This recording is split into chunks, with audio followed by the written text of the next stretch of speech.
We really want to focus on New Zealand cheese. Like, we get influence from France, but we don't want to just go and try and replicate French cheese. We want to make sure that our business remains grounded to the land, so when our customers come along, they know where their food's coming from.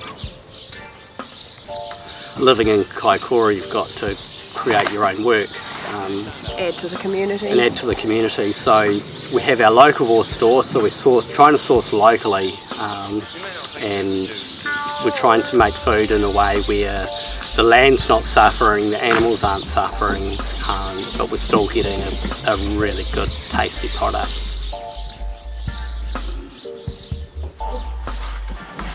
Like, what's actually getting us out of bed and making us the business and who we are? It's a family-based business, so ideally we want to create a good environment for our kids.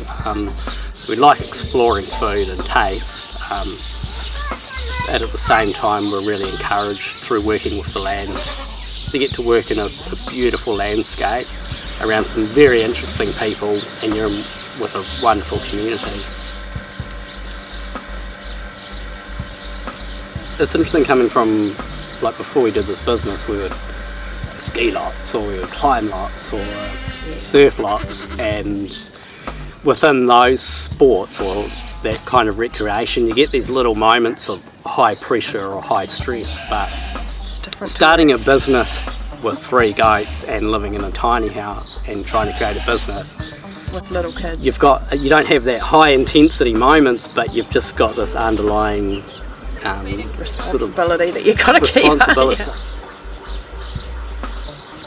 Probably the best aspect of what's happened in the last 4 years, like learning so many, like finishing a tiny house and moving into it, that was really exciting.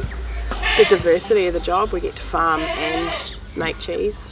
When a good cheese comes through, that's a real highlight. When you aim for something and you get something so beautiful, and the cheese pars up with a nice bottle of wine, it's a real highlight for me.